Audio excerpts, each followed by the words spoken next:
What do we got today? We got chapter 37. Chapter 37. Chapter 38. Chapter 39. What's up, guys? We're reading the Bible because, you got plenty of time to read the Bible, man. 3 chapters a day minimum. 3 chapters a day minimum throughout, every day, man. Hit your 3 chapters. It's easy work. Easy work in the Bible. Today, chapter 37, 38, and 39, we get into the homie Joseph. Joseph in here, man. Joseph, we're going to learn about his story a little bit. All right. God be with us as we're reading this message. May it fall on the ears that it needs to be heard by. May you just kind of speak through me and use me as I explain things out, and just may it reach the people. Like I said, Father God, I'm an instrument of your will, and so are all the people listening in.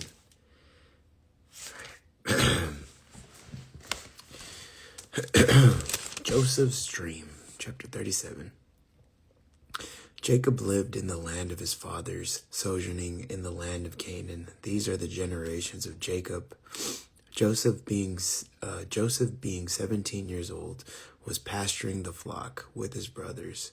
He was a boy with the sons of Bilhah, Zilpah, his father's wives, and Joseph brought a bad report to them from their father. Now Israel loved Joseph more than any other of his sons, because he was the son of his old age, and he made him a robe of many colors. But when his brothers saw that their father loved him more than all of his brothers, What's up, guys? Reading about Joseph. They hated him and could not speak peacefully on him. Joseph's brothers were a bunch of haters. Now Joseph had a dream, and when he told it to his brothers, they hated him even more. He said to them, "Hear this dream that I have dreamed. Behold, we were binding sheaves in the field, and behold, my sheaf arose and stood upright, and behold, your sheaves gathered around it and bowed down to my sheaf." His brother said to him, "Are you indeed to reign over us, or are you indeed to rule over us?" So they hated him even more for his dream and for his words. So his brothers aren't a fan of him from the first place. And then he goes and tells them, like, "Yeah, you guys are going to be bowing to me." And that, if they really don't like you, that's not something they want to hear. Then he dreamed another dream and told it to his brothers and said, "Behold, I have dreamed another dream. Behold, the sun, the moon, the 11 stars were bowing down to me." But when he told it to his father and to his brothers, and his father rebuked him and said to him, "What is this dream that you have dreamed? Shall I and your mother and your brothers indeed come to bow ourselves to the ground before you?" And his brothers were jealous of him, but his father kept the saying in mind.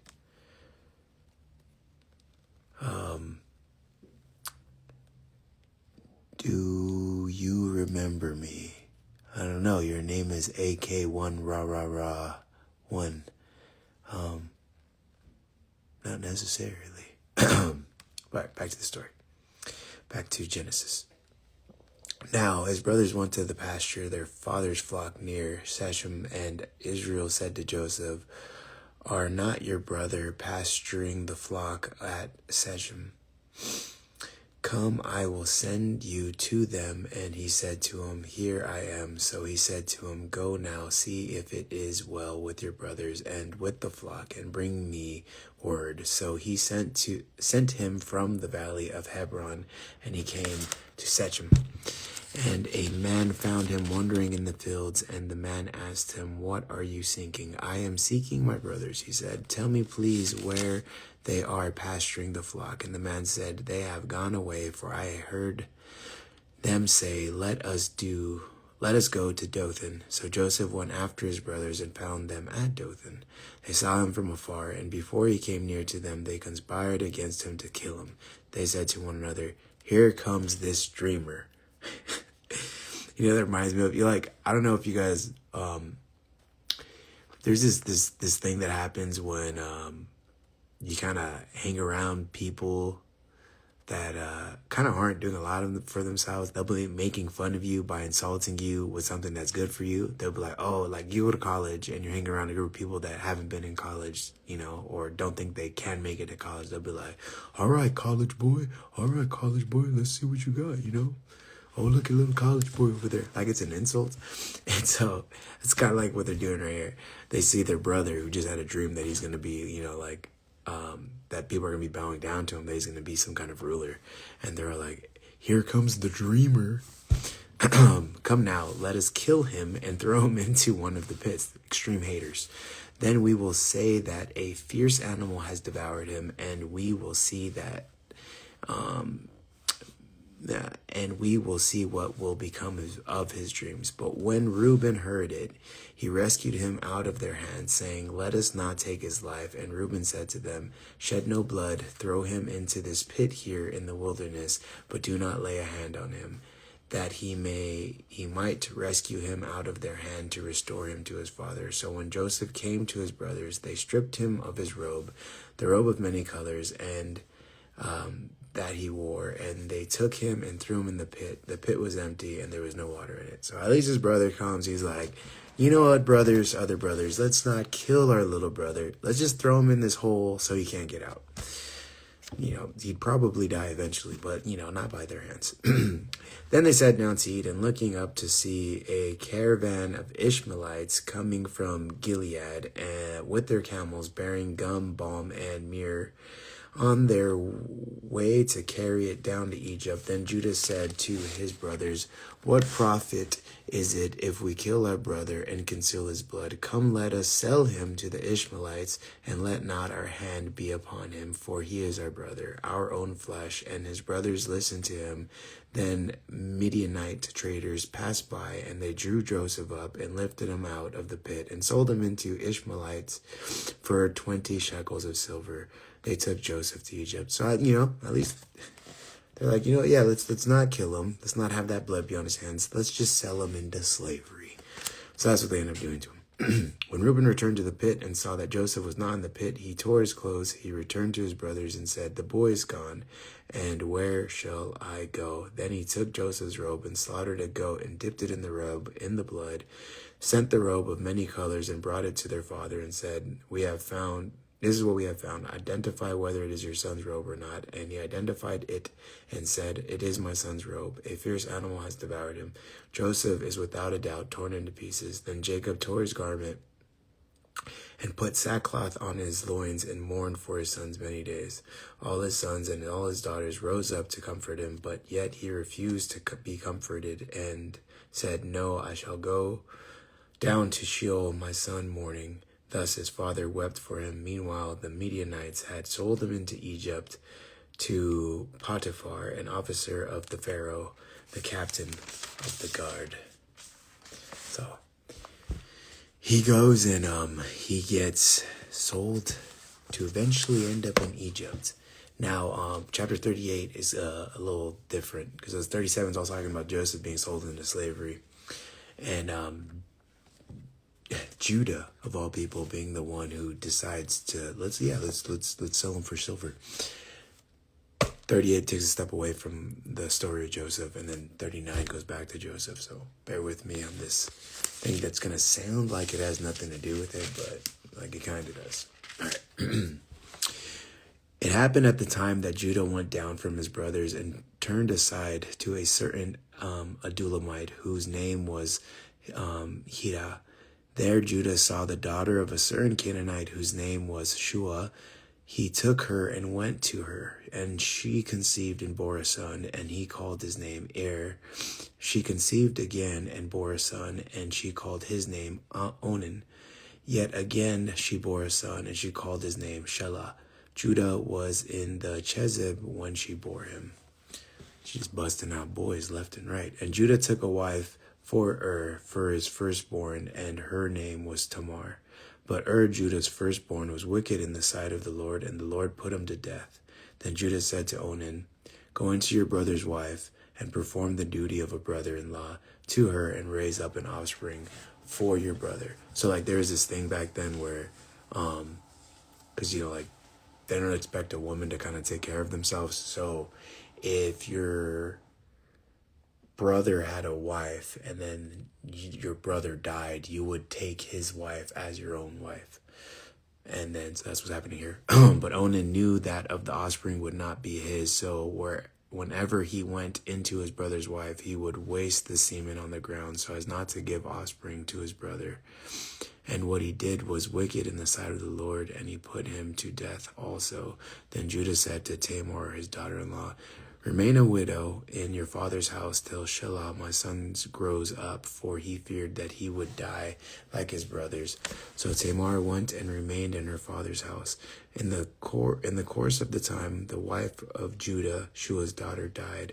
When Judah was comforted, he went up to Timnah to his sheep shearers, he and his friend Hira, the Adulamite. And when Tamar was told, your father-in-law is going up to Timnah to shear his sheep, she took off her widow's garments and covered herself with a veil, wrapping herself up, and sat at the entrance to Enaim, which is on the road to Timnah. For she saw that Shelah was grown up, and she had not been given to him in marriage. When Judah saw her, he thought she was a prostitute, for she had covered her face. Good night, man. God bless. When Judah saw that she was a prostitute, she had covered her face. He turned to her, or thought she was a prostitute. He turned to her at the roadside and said, come, let me come into you.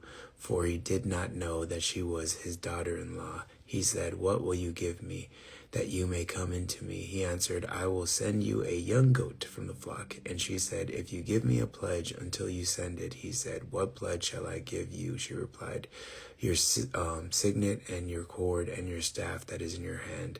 So he gave them to her and went into her, and she conceived by him. Then she arose and went away, and taking off her veil, she put on the garments of her widowhood. When Judah sent the young goat by his friend, the Adulamite, to take back the pledge from the woman's hand, he did not find her. And he asked the men of the place, where is the colt prostitute he was at Enaim at the roadside? And they said, no colt prostitutes has been there. So he returned to Judah and said, I have not found her. Also the men of this place said, no colt prostitutes has been there. And Judah replied, let her keep the thing as her own, or we shall be laughed at. You see, I sent this young goat, and you did not find her. About 3 months later, Judah was told, Tamar, your daughter-in-law, has been immoral. Moreover, she is pregnant by immorality. And Judah said, bring her out, and let her be burned. As she was being brought out, she sent word of her father-in-law by the man to whom these belong, I am pregnant. And she said, please identify whose these are, the signet and the cord and the staff. Then Judah identified them and said, she is more righteous than I, since I did not give her to my son Shelah, and he did not know her again. When the time of her labor came, there were twins in her womb, and when she was in labor, one put out a hand, and the midwife took and tied a scarlet thread on his hand, saying, this one came out first. But as he drew back his hand, behold, his brother came out, and she asked, what a breach you have made for yourself. Therefore his name was called Perez. Afterward, his brother came out with a scarlet thread on his hand, and his name was called Zerah. We just reading the Bible, guys. Just reading the Bible a bit. All right, chapter 39. Little quick one. Now Joseph had been brought down to Egypt, and Potiphar, an officer of the Pharaoh, the captain of the guard, and an Egyptian, he bought him from the Ishmaelites who had brought him down there.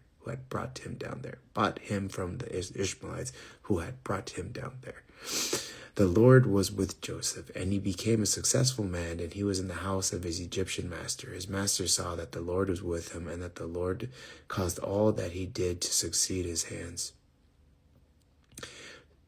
So Joseph found favor in his sight and intended him, and he made him overseer of his house, and he put him in charge of all that he had. From that time that he made him an overseer in this house, all over all that he had, the Lord blessed the Egyptian's house. For Joseph's sake, the blessing of the Lord was on all that he had in the house and the field.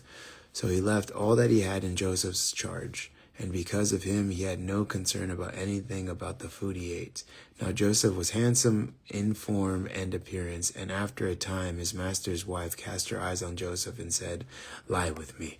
But he refused and said to his master's wife, "Behold, because of my master has no concern about anything in that house, and he has put everything that he has in my charge." So Joseph ends up at some Egyptian dude's house, who's, he's like an officer, right? So he's up there, and that lady, she's trying to have Joseph kind of slide into her cheeks, but Joseph's like, "No, man, you tripping? Like you're my guy's wife. I'm not gonna do that. He is not greater in the house than I am, nor has he kept back anything from me except you, because you are his wife. How then can I do this great wickedness and sin against God?" And as she spoke to Joseph day after day, he would not listen to her to lie beside her or be with her. But one day when he went into the house to do his work, and none of the men of the house was there in the house, she caught him by his garment, saying, "Lie with me."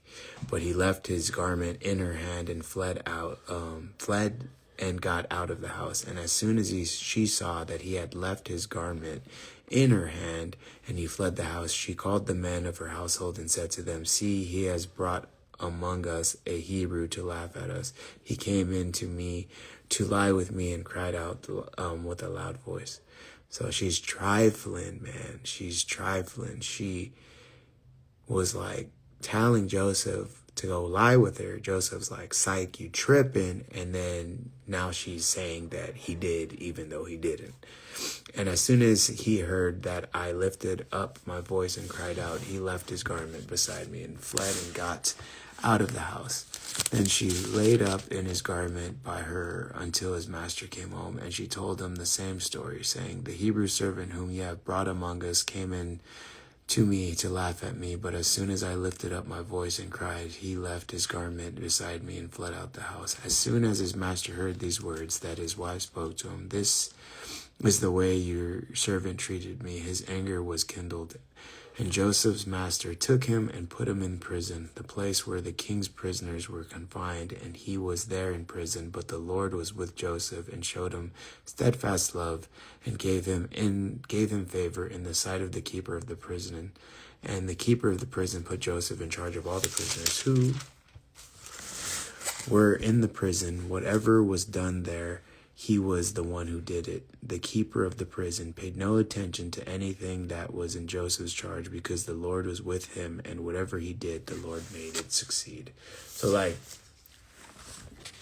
Joseph has a really interesting life, because it's when God is for you and he's got these plans for you and you're just kind of blessed by God, no matter the situation that you're in, like things are going to be okay. Like, he's the favorite of his brothers, right? Brothers get mad, they sell him into slavery. He ends up in a very good place, right? And then now he's like the favorite servant in that area, so much that they put him in charge of a bunch of things, right? And then, because the devil be trifling, right? The woman comes and accuses him of like jumping on her and stuff like that. And so the dude gets mad and throws him in prison. But then even in prison, God is like making Joseph's life as good as it possibly can be. And then he's like in charge of all the prisoners. He's getting treated as good as someone could, even in that situation. That's what God does, At any given moment, I think we fail to realize how blessed we actually are. And our life could be a whole lot worse. Like, bad things may happen to me, to all of you guys watching, but things could be a whole lot worse, and we still got a lot to be thankful for, and we are blessed beyond belief, even in the worst of circumstances, what we would consider the worst of circumstances. Try to keep that in mind. Stay grateful. Tune in tomorrow when we bust out chapters 40, 41, and 42. Yes, that's a whole lot of zeros, Manny, but whatever that percent is, blessed no matter what. Pray you guys heard this message, that it sits with you, that God is just touching all of you guys, that he's guiding you, he's guiding your footsteps, he's softening your hearts, and I just pray whoever hears this message, they don't just listen to it, but they truly hear it, you know? God bless, guys. Good night.